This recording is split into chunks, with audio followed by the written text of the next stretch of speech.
Starbucks, a coffee brand that has become a reference for many controversies, both for its overpriced coffee and for its controversial marketing strategy. Its main objective is to make the customer feel the importance of their existence. In exchange for our money, they can give us the illusion that everything I just said is completely false. They can allure us, reassure us, guide us, give us the impression that we are important.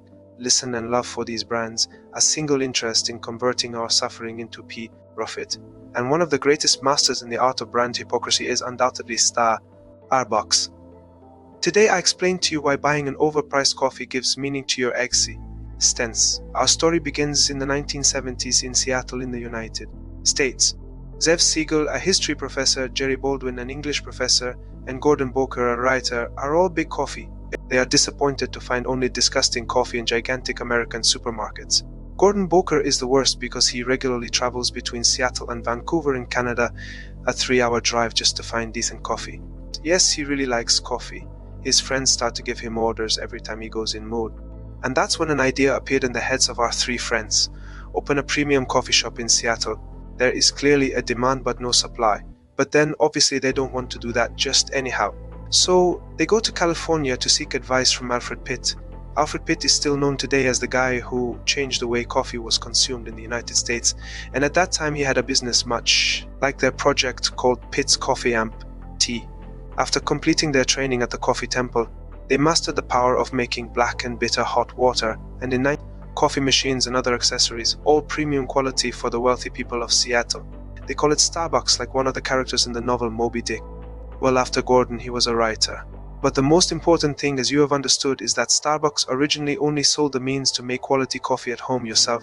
Basically, they just want to give coffee lovers that we have the means to have another solution than the disgusting coffee that is in the supermarket. Because apparently there is a difference. In short, it still has nothing to do with Starbucks today. But it met with some success. They opened several stores in Seattle but in 1980, Zev Siegel decided to leave. Very bad decision. You will see the other 2 will do even worse afterwards. Because that's where the villain of our story comes into play. In 1982, a marketer named Howard Schultz, and he notices a large number of orders going to Seattle for stores called Starbucks. Neither 1 nor 2, they decide to go over there and see what's going on. And as soon as they enter the store, it's not the aroma of coffee that they smell, it's the smell of money. Yes, he immediately understood the enormous potential of Starbucks and did everything to join the adventure. And it's crazy because it's similar to what happened with McDonald's. In short, after having made his big push, Dark Schultz is hired by the founders of Starbucks as marketing director. And it was shortly after, during a trip to Milan, that he became fascinated by Italian baristas and their know-how in preparing coffee in front of customers. And then he has a revelation. On his return, he explained to his bosses that they should no longer sell coffee beans and machines, but prepare coffee with their beans and machines in front of customers.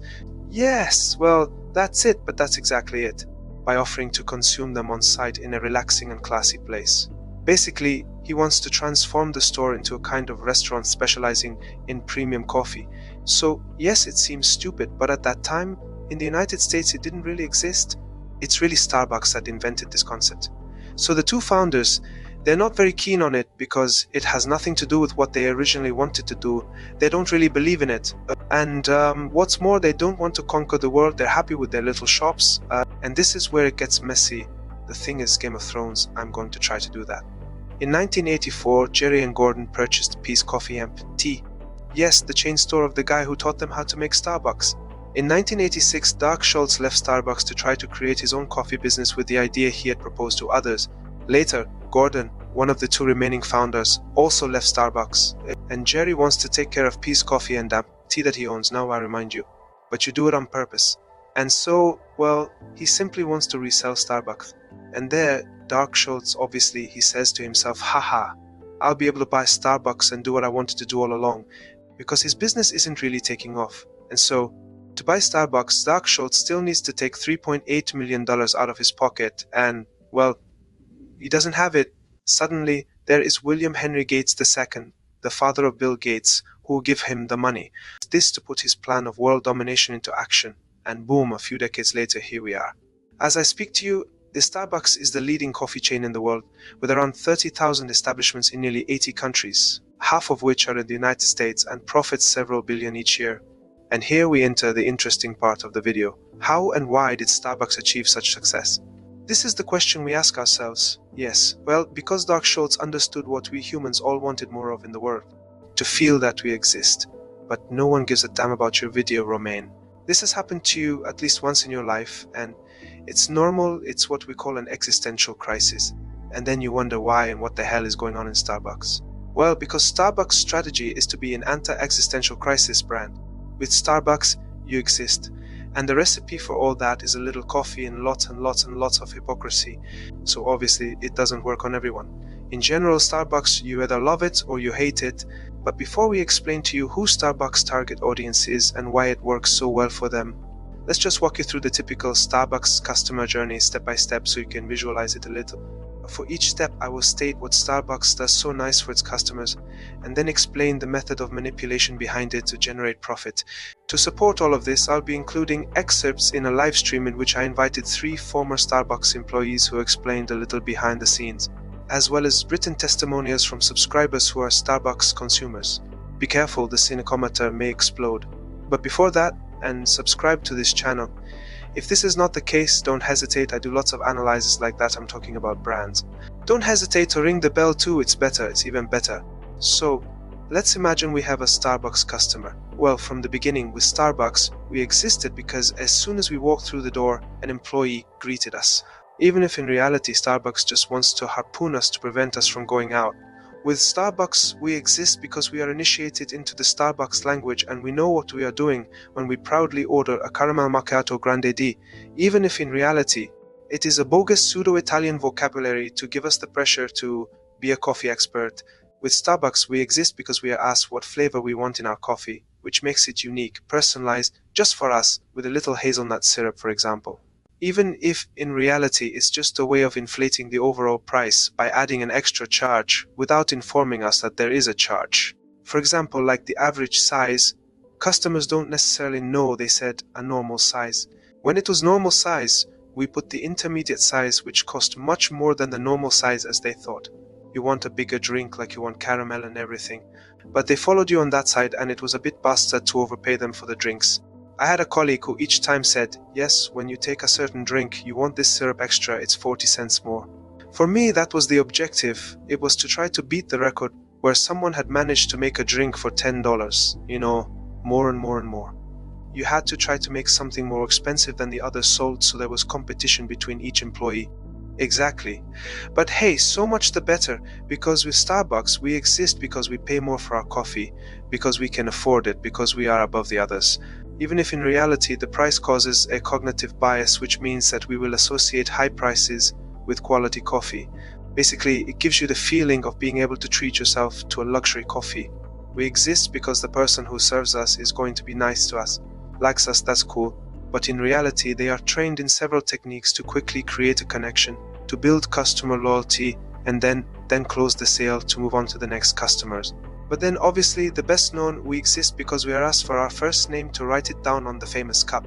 Hey, yes! When in reality it's just a way of engaging us even more in Starbucks by forcing us to reveal part of our private lives.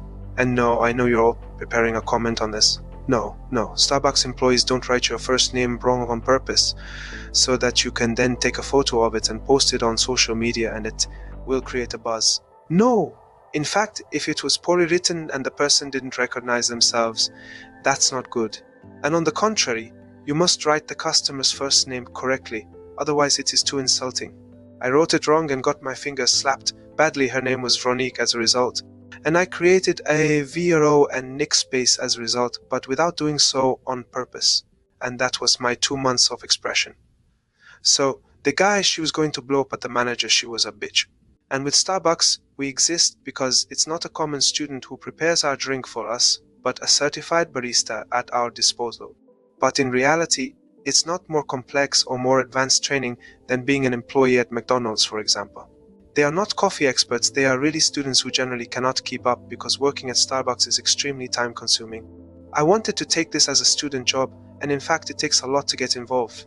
I couldn't keep my classes in Starbucks going. They try to add more and more hours to me. We must not take a wrong step once we have been told, otherwise we will be lynched directly. All the time, the timer too. timers everywhere for everyone. It's, oh, they say, there you go, this has to end before the timer ends and it rings in your face. But then no worries, because they exist too. We call them partners. This is the evolution to pre-employees, collaborators, now partners. This term is only evolving. It's incredible.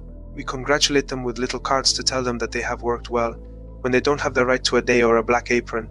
But you have 5 cards that present qualities, like as soon as you manage inequality, for example, sympathy with the customer, you win a Pokemon Batch Mode card. A bit like in kindergarten, in fact, the cards are a good point. Yes, that's it. You have another thing that you were passing and suddenly you had a black apron and that kind of hotter and barista. It's only when I started to say that I was going to leave that we started to tell me, yeah, you might get your black apron if you stay a little longer. The famous black apron. The famous black apron.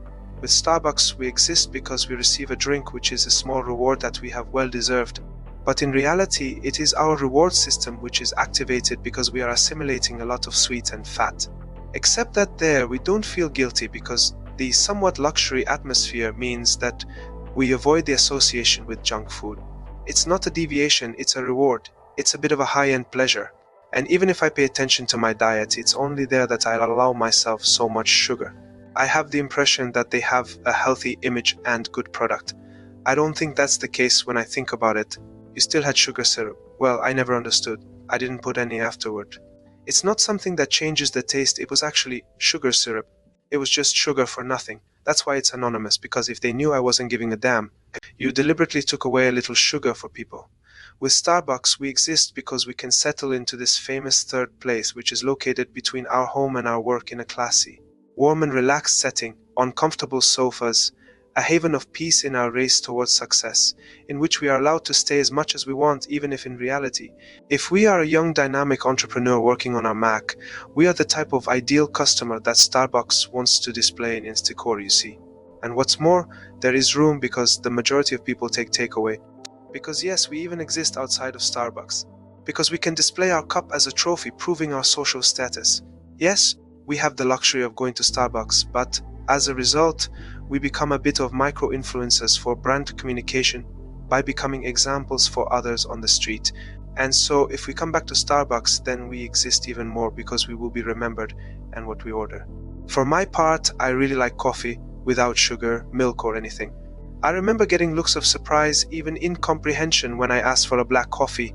After a few days, the baristas recognized me when I arrived and made my black coffee directly. If, in the end, I had a number of regulars that I remember, I must have had around 30, and I was told to add a little smiley to these regulars, add a little something to them. And we also have the right to speak to regulars on familiar terms. You see the guy coming, you say, hey, he's always going to take the same thing and everything. The regulars had to be looked after. The customer must be satisfied at all costs. Can you, Mark, have a happy birthday? In fact, once again, the customer is king, and therefore, we need a good lever to support our feeling of belonging to the brand and satisfy our need to be part of a community to come back again and again, and we can come back often. With Starbucks, we can exist at all times of the day, all year round, thanks to a wide range of products adapted to all desires and situations. It's too hot, we'll have a frappuccino or even just an iced tea. And what's more, there are Starbucks on every street corner, but it's great. But obviously it's a way to sell more often and all the time, and also to reserve all the locations so that they are not taken by competitors. And even if we travel to the other side of the world, we still exist. Yes, Starbucks coffee tastes exactly the same everywhere, even if it's again to push your sense of belonging to the brand without disturbing your bearings. What if we took a photo of our drink to exist on social networks? We exist so much for Starbucks that maybe if our photo is good enough, they will repost it on their network. And like that, we create the content of their social network for them, and they don't have to do anything. Wait, because but I have friends who have never been to Starbucks. Do you realize what's missing? They tell me, yeah, I don't like coffee, but there are so many different things. In fact, it's impossible not to find what you're looking for. And here we are in the final phase. We become brand ambassadors for those around us. Like some of my friends, I hate coffee, and yet Starbucks is good, sweet, and tasty. Starbucks has such a strong image that, like brands, for example, like Apple, it has fanatics. People who are there several hours before the inauguration of a new Starbucks, people who go to all countries to buy merch, overpriced mugs with the name of the city on it to collect. People who are there several hours before the inauguration of a new Starbucks, people who go to all countries to buy merch, overpriced mugs with the name of the city on it to collect, people who pay no attention to the numerous scandals surrounding their favorite brands. Whether it's the working conditions of employees, their conviction for unfair competition, their tax evasion, the lies about their fair trade system, the disastrous waste management, the possibility of recycling the famous cup, or even systematic waste. The food, well, you had to buy it all the time and it was annoying. You couldn't give them to associations or things like that. It was horrible, those 5 whole bins of food, I can't get over it. They put bleach on the food when they bought it from the trash. Even you, as an employee, cannot eat what is not sold, but even after that, people even in the trash are not allowed to eat it. So okay, there's a whole part of you that says, I don't like Starbucks. Their marketing doesn't work for me. So good for you. But this is not the case for everyone, far from it. Who is Starbucks targeting? Starbucks targets people who are not so wealthy, but who want to appear wealthy through what is called the affordable luxury strategy. Starbucks is an introduction to a lifestyle. This is a playable demo of upper social class caricature. Call themselves students. There are young workers who come to settle there with their brand to work, people who aspire to become someone in society. Because obviously, as we were taught, it is by finding your place and your function in society that you find meaning in your existence. But yes, it's true, finding meaning in our existence means finding the point on which we will be able to win over others through our talent, through our intelligence, our beauty, our strength, or our money. And that's where you succeed in life, right? Consuming a brand that looks luxurious allows you to appropriate the value of that brand and feel above those who do not consume it. Starbucks customers pay a lot, not for a coffee, not for an experience, not even for social status, but for a meaning in their existence. All thanks to this, and yet, it's all an illusion. Starbucks is a fast food restaurant that wears a luxury mask and engages in mass customization. Starbucks succeeds in individually addressing all of humanity around the world through places that seem unique and familiar while being present and identically reproduced everywhere in the world. To buy a drink that seems personalized even though it tastes exactly the same everywhere in the world, at a price that has the only real effect of making every person everywhere spend more money. Look, sorry, but if any of you go to Starbucks because you think it's an act that makes you special, I'm going to tell you the truth. This is the act that makes you most common. Sorry if Starbucks made you feel like your existence had meaning, because here I am going to tell you the truth. There is not any. If you like this video, please give it a thumbs up. This video was of course not sponsored by Starbucks or anything for that matter. And if you want to help me without spending a cent, well, share this video on social networks. It's always great to do that. Thank you all for staying until the end.